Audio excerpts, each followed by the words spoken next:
Hai, selamat datang kembali. Udah lama nggak ketemu. Akhirnya aku bikin video lagi. Nah, ceritanya kemarin itu pas sebelum bulan puasa, beberapa bulan yang lalu, entah, aku kan dari dulu pengen tuh punya panci presto. Nah, terus beli deh panci presto. Nah, ini nih panci prestonya, ukuran segini nih. Ini baru aja aku pakai setelah berbulan-bulan beli. Mas Arif bilang gini nih, kamu tuh beli panci gak dipakai, ntar ditanyain di akhirat loh gitu. Jadi akhirnya kita mau pakai nih sekarang. Nah, buat apa panci presto ini? Pertama kali aku mau pakai buat membuat kaldu ayam homemade gitu ya. Ini masaknya cukup lama, jadi kalau pakai presto itu nanti masaknya sekitar 2 jam gitu, karena biar sari-sari dari ayamnya itu keluar. Nah, kalau misalkan pakai panci biasa mungkin bisa sampai 4 jam. Nah, kita lihat ya bagaimana prosesnya. Ini udah aku cuci bersih. Nah, sekarang aku akan masukin air sebanyak 5 liter dan kemudian kita didihkan. Ternyata kalau 5 liter itu terlalu penuh, jadi 4 liter aja ya, karena kapasitas pancinya segitu. Aku akan pakai ayam 1 ekor ditambah dengan tulang punggung ayam gitu ya. Jadi ini ayam kampung 1 ekor. Kemudian ada ditambah tulang punggungnya doang, itu 2. Jadi kemarin udah dipotong-potong, udah minta. Nah, ini udah aku cuci bersih. Nah, kemudian yang akan kita siapin lagi, ini bumbu-bumbunya udah aku siapin. Jadi gampang aja sebenarnya. Yang pertama tentu saja bawang putih. Bawang putihnya ini pakai banyak, nggak usah dikeprek, nggak usah apa, karena pakai panci presto ya, nanti akan keluar juga sari-sarinya. Aku pakai 15 siung bawang putih. Kemudian bawang bombay 1 aja, yang ini lumayan ukuran sedang ya. Kemudian ada daun salam 2 lembar. Kemudian ada lengkuas 1 ruas. Kemudian ada jahe 1 ruas. Nggak usah digeprek, semuanya utuh aja. Sama ini serainya 1, aku potong jadi 2. Itu aja. Nanti akan kita tambahkan ketumbar 1 sendok makan ya. Nah, prosesnya gampang banget. Kita tunggu sampai mendidih dulu ya. Nah, ini udah mulai mendidih nih ya. Nih ada literannya, jadi maksimal tuh penuhnya segitu. Maka tadi kalau diisi 5 liternya nanti akan terlalu penuh, makanya kita pakai 4 liter aja. Dan 4 liter tuh ternyata banyak ya. Jadi oke, 4 liter itu sudah mulai mendidih. Kemudian kita akan masukkan ayamnya. Ini aku udah cuci tangan ya. Kita masukkan, ini ayamnya udah dicuci bersih. Tulang-tulangnya semuanya aja. Justru yang bikin kaldu itu sebenarnya adalah tulangnya. Nih, ini yang cuma tulang punggung doang nih.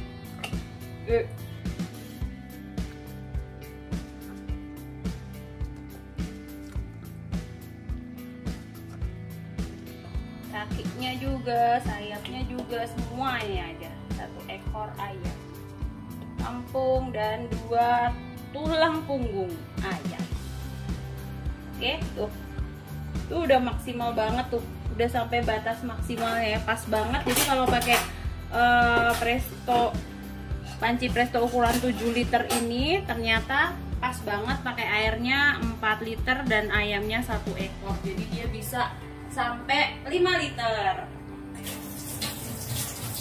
Nah, untuk bumbunya nggak langsung kita masukin ya, jadi biarin dulu dia kembali mendidih. Setelah kembali mendidih nanti biasanya tuh ada kayak minyak apa ya, kayak gitu tuh, nanti dibuangin sedikit. Nah, baru deh bumbu-bumbunya dimasukin. Nah, ini kita tunggu dulu ya, dia biar kembali mendidih dulu. Oke, nah ini udah mendidih nih, lihat nih. Udah ini ya, kencang banget mendidihnya. Kita kecilkan apinya dulu.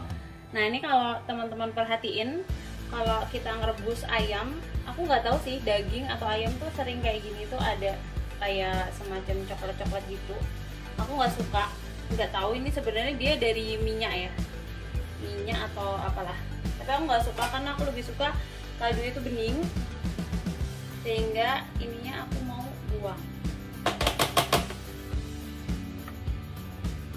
Biasanya kalau aku masak ayam ataupun sapi kayak gitu juga, setelah direbus ini kayak busa-busa itu aku bersihin dulu. Padahal sebenarnya ini juga kaldu juga ya, cuman aku nggak suka aja kayak kelihatan nggak bening gitu. Jadi aku bersihin dulu.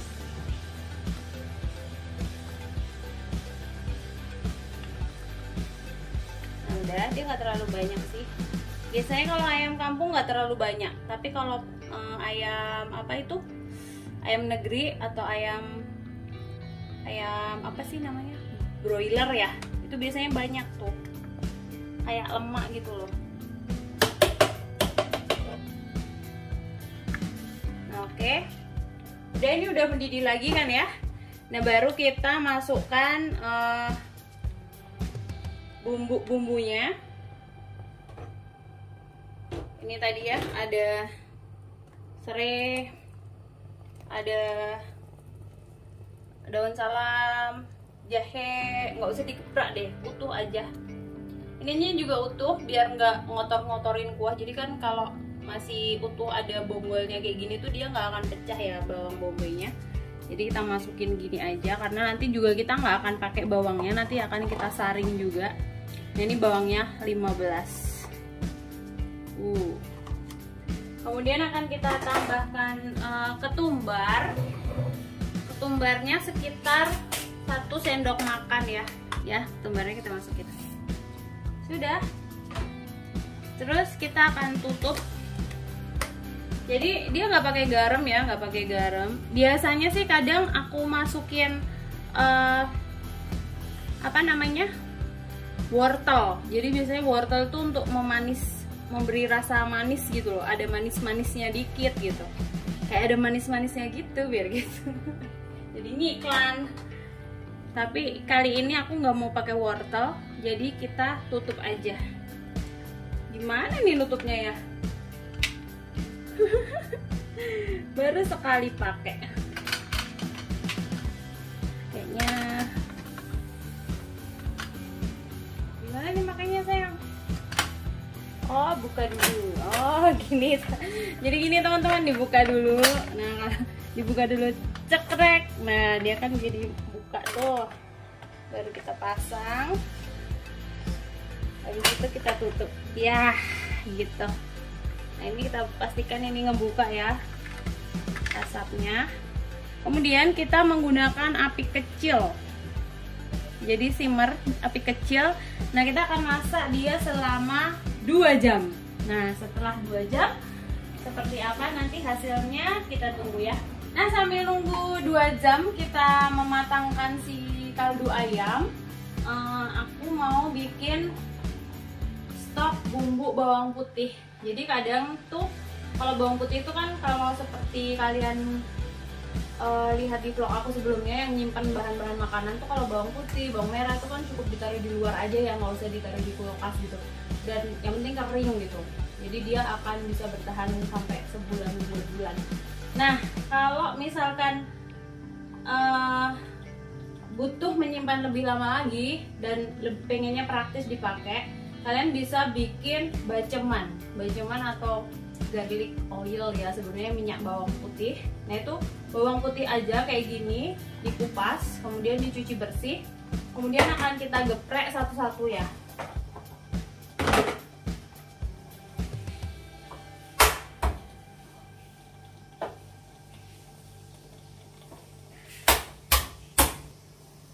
Nah seperti ini udah kita geprek nih, banyak banget, dan udah kita geprek semua. Kemudian kita akan panaskan menggunakan olive oil. Oke, kita siapkan pan, kemudian dipanasin. Kita tambahkan minyak zaitun,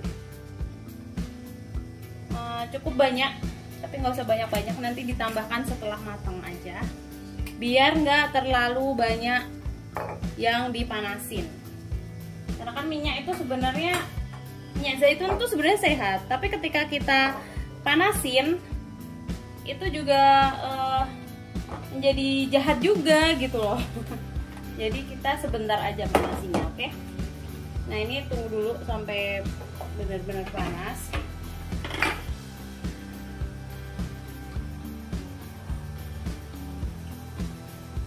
pakai api kecil aja. Kita masukkan bawang putihnya.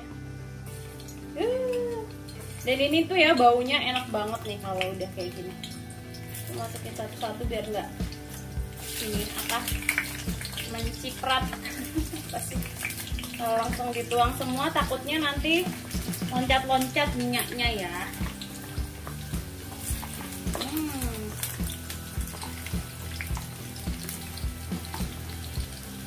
Ini tuh baunya tuh enak banget ya, dengan api kecil.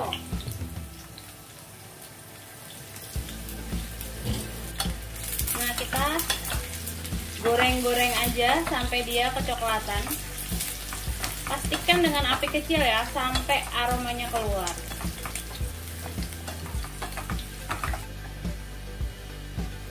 Nah, ini udah mulai kecoklatan gini warnanya ya, keemasan gitu, cantik banget warnanya. Dan ini aromanya harum banget, enak banget, swear. Nih, enak banget baunya beneran. Aku tidak bohong. Nah, kalau udah kayak gini, kita matiin kompornya, kita matiin. Kemudian biarkan dingin. Kita tambahkan minyak zaitun lagi. Tapi matiin ya, kompornya udah kondisi mati. Kita tambahkan minyak zaitun lagi, cukup banyak karena nanti akan kita simpan seminyak-minyaknya. Oke. Habis. Nah, kita akan biarin dia udah dingin ya, biarin dia dingin. Nanti setelah dingin kita akan simpan ke dalam botol. Nah, ini garlic oil ini bisa dipakai buat, aku biasanya buat bumbu mie ayam kalau mau bikin mie ayam, kemudian kalau mau bikin ramen, atau mau bikin makanan lain yang menggunakan bumbu bawang putih. Dan ini tuh enak banget ini. Jadi ini suaranya udah kenceng banget ya, jadi tekanannya tinggi banget gitu. Ini jam sebenarnya masih kurang 20 menit lagi untuk 2 jam, cuman kayaknya kita memutuskan untuk dimatiin aja. Kita lihat dulu hasilnya, karena ini kan alat prestonya juga baru ya, jadi agak takut-takut. Jadi pastikan, ini kan tekanannya tinggi banget ya. Kalian kalau menggunakan panci presto hati-hati, ini di uap ini tuh panasnya tuh panas banget, jadi harus hati-hati. Nah, pertama kita matikan kompor dulu ya. Kita matikan kompornya, kemudian perlahan-lahan dibuka. Ini kalau misalkan ini tanda merah ini masih di atas, panas. Tanda merah ini masih di atas, itu artinya tekanan di dalam itu masih tinggi banget. Jadi kita nggak boleh langsung buka ya.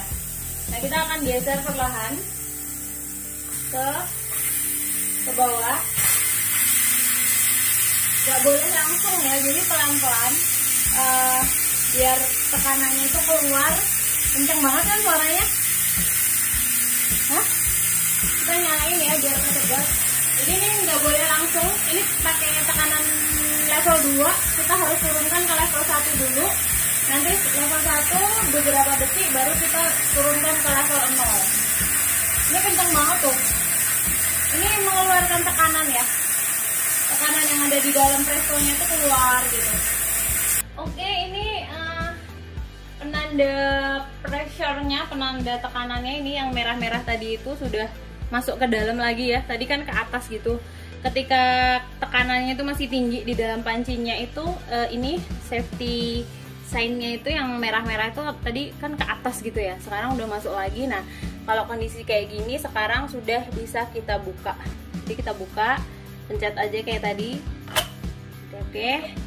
Ini kotor semua karena tadi uapnya ya, uapnya keluar gitu. Nanti kita bersihkan, kita lihat. Wah, enak banget baunya. Netes-netes semua. Nah, itu menjadi 4 liter ya. Tadi 5 liter, sekarang menjadi 4 liter. Jadi dia berkurang 1 liter. Nah, kita lihat. Wah, lihat. Ayamnya menjadi sangat empuk. Dan ini kaldunya udah aromanya tuh enak banget. Tadi sewaktu uapnya keluar itu sudah beraroma banget. Ini tanpa garam ya, jadi aku membuatnya memang tanpa garam. tanpa merica. Jadi biasanya nanti kalau pas dipakai itu ditambahkan garam dan merica. Jadi kalau udah kayak gini, kita tunggu sampai dia dingin dan akan kita simpan di kulkas. Ini bisa sampai ya 2 minggu mungkin ya. Tapi kalau di freezer, misalkan nanti disisain ditaruh di freezer juga bisa, itu bisa sampai 2 bulan. Nah, kalau udah bikin, soalnya kalau bikin kayak gini kalau sedikit kan rugi, jadi harus langsung banyak. Nanti kita bisa pakai buat kuah ramen, kita bisa pakai buat macam-macam lah ya pokoknya. Jadi kita tunggu dia dingin dulu biar siap disimpan di kulkas. Mie godok. Mie godok bisa juga, mie godok buat wah enak banget, ini enak banget. Nah nanti ayamnya kira-kira mau buat apa ya? Ini kan ayamnya sebenarnya kalau kaldu itu kan dia utamanya dari tulang ya, tapi kan nggak mungkin ya kita beli tulang doang, di mana beli tulang ayam doang gitu kan? Nah ini sebenarnya dagingnya masih bisa kita pakai. Ini nanti bisa kita bakar, misalkan nanti coba ya kita bakar atau apalah gitu, masih bisa dimasak juga dan itu udah empuk banget, tinggal nambahin seasoning aja, garam, karena dia bumbunya juga sudah enak banget. Nah ini tadi yang minyak bawang putih udah aku tuang di botol kayak gini nih. Nah udah kayak gini nih, ini bisa tahan sampai dengan 2 bulan dan ini bisa dipakai buat macam-macam juga, buat mie ayam, buat segala macam, buat spaghetti, aglio olio gitu-gitu, enak banget. Jadi ini adalah garlic oil atau minyak bawang putih. Ini juga siap kita stok juga. Ini bisa dimasukkan di kulkas, bisa enggak. Kalau nggak dimasukkan di kulkas, ya dia paling nggak terlalu lama ya tahannya ya, karena minyak sih. Jadi masih relatif aman, di luar juga 1 bulan masih oke. Tapi kalau ditaruh di kulkas dia akan menjadi beku. Jadi nanti kalau pas ngambil, kalau dia beku, tapi jangan di freezer ya, di chiller aja. Kalau ngambil pakai sendok gitu terus dipanasin lagi gitu biar encer. Ini enak banget juga. Oke teman-teman, sekian dulu ya kita bikin chicken stock sama garlic oil sore hari ini. Udah sore karena ini udah mau buka puasa, jadi mau siap-siap dulu buat nyiapin buka puasa. Selamat berpuasa buat teman-teman semua yang menjalankan. Sampai jumpa lagi. Terima kasih.